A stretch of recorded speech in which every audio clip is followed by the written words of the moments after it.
Hello दोस्तों, मेरा नाम है सिद्धार्थ अहलूवालिया और आप सभी का स्वागत है मेरे इस यूट्यूब चैनल पर। आज मैं आपके साथ दो ऐसे स्टॉक शेयर करने जा रहा हूं जो अपने ईयरली ब्रेकआउट के करीब है और अपने मेजर रेजिस्टेंस के पास ही ट्रेल हो रहे हैं।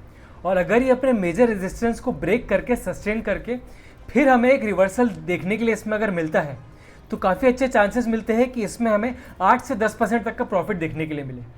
तो आइए चलिए आज हम ऐसे ही दो स्टॉक्स का स्टॉक एनालिसिस करते हैं।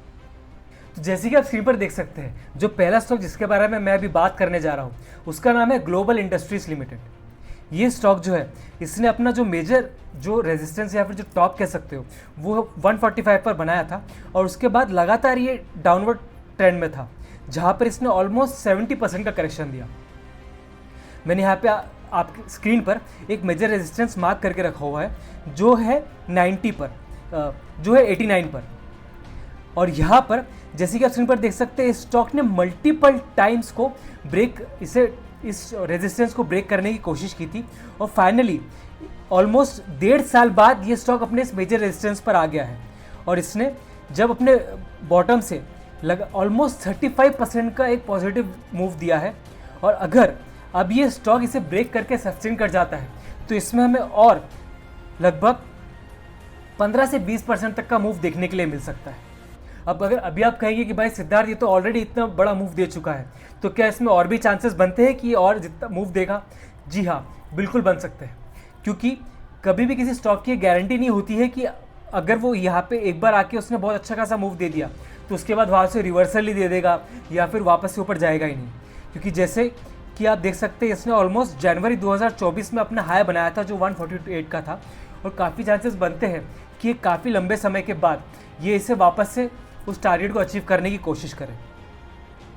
तो यहाँ पर ये ऑलमोस्ट एक रेक्टेंगुलर पैटर्न में मूव हो रहा था और अभी ये उसी जोन के पास आके ट्रेल हो रहा है, जहाँ पर इसने बॉटम जो है अपना 41 पर बनाया है। अगर यहीं पर अपन EMA की बात करें तो EMA का क्रॉसओवर इसने ऑलमोस्ट 65 रुपीज़ के पास दिया था, जहाँ से ये EMA के ऊपर सस्टेन करता गया और वहाँ से एक अपसाइड में मूव पे है। तो इससे इस स्टॉक को अभी आप अपने वॉच लिस्ट में ज़रूरी रखना चाहिए और इसी के साथ साथ इसे लगातार ट्रेल करते रहना चाहिए। जब इसमें अगर एक अच्छी खासी एंट्री बनी एक पॉजिटिव कैंडल के साथ, तो आप अपनी एनालिसिस के साथ इसमें एंट्री प्लान कर सकते हैं। इसी के साथ साथ अगर इसके दूसरे मेजर रेजिस्टेंस की हम बात करेंगे तो वो होगा ऑलमोस्ट 112 रुपये के पास, जो हमारा नेक्स्ट टारगेट भी बन सकता है। और इसी के साथ साथ अगर मेजर सपोर्ट की बात करेंगे तो वो होगा 72 पर, जहाँ से चांसेस बनते हैं कि अगर 90 से रिवर्सल देता है तो ये 72 तक आएगा। इसी के साथ साथ जो दूसरा स्टॉक जिसके बारे में मैं अभी बात करने जा रहा हूँ उसका नाम है dredging corporation of India limited. जैसे कि आप स्क्रीन पर देख सकते हैं ये स्टॉक ने भी सेम उसी तरह का पैटर्न बनाया है। एक जिगजैग वे में सबसे पहले तो ये साइडवेज मूव हुआ और फिर जब इसने अपना जो टॉप था जो 1400 के आसपास था वहाँ से डाउनवर्ड साइड में मूव दिया और एक अच्छा खासा लंबा करेक्शन दिया। उसके बाद एक साइडवेज में मूव हुआ और यहाँ पर हमें एक अच्छा खासा डबल बॉटम पैटर्न देखने के लिए मिल रहा है, जैसे कि आप स्क्रीन पर देख सकते हैं। और अभी हाल ही में इसने वीकली टाइम फ्रेम पर इसका ब्रेकआउट दिया है, जो कि ऑलमोस्ट दिसंबर 2024 के बाद, यानी कि लगभग 1 साल के बाद एक ईयरली ब्रेकआउट इसमें हमें देखने को लिए मिला है। और अभी इसने वीकली टाइम फ्रेम पर इसको सस्टेन भी किया है। अगर इसमें हमें एक छोटा सा रिवर्सल देखने के लिए मिलता है और इसके बाद अगर ये वापस से ऊपर जाने की कोशिश करता है तो इसके नेक्स्ट टारगेट हमें 973 पर और उसी के बाद सीधा 1200 तक देखने के लिए मिल सकते हैं। अभी एक स्टॉक जो है ये एक पैरेलल चैनल पे अपसाइड ट्रेंड पर है, जिसकी मैंने वाइट लाइन से मार्क करके रखा हुआ है।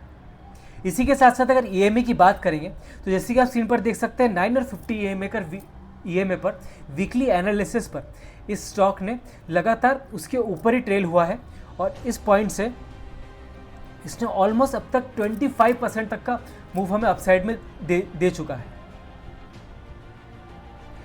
ये सब जो है मिलकर एक पॉजिटिव ट्रेंड या फिर एक पॉजिटिव सिग्नल बनाते हैं कि स्टॉक में अभी भी काफ़ी अच्छा खासा एक अपसाइड में मूव देखने के लिए मिल सकता है।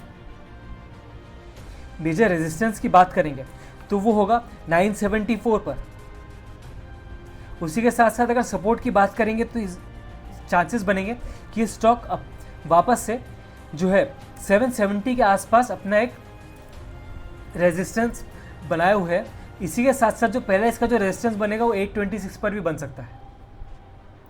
इसीलिए अब इस स्टॉक को भी हमें अपने वॉच लिस्ट में ज़रूर रखना चाहिए और इसे लगातार रोज़ ट्रेल करते रहना चाहिए और अपने खुद के एनालिसिस के साथ हमें इसमें एक एंट्री ज़रूर प्लान करनी चाहिए। इसी तरह के स्टॉक एनालिसिस और लेटेस्ट अपडेट्स के लिए मेरे इस चैनल को सब्सक्राइब करें और इस वीडियो को ज़रूरी लाइक भी करिएगा और शेयर भी करिएगा। Thank you.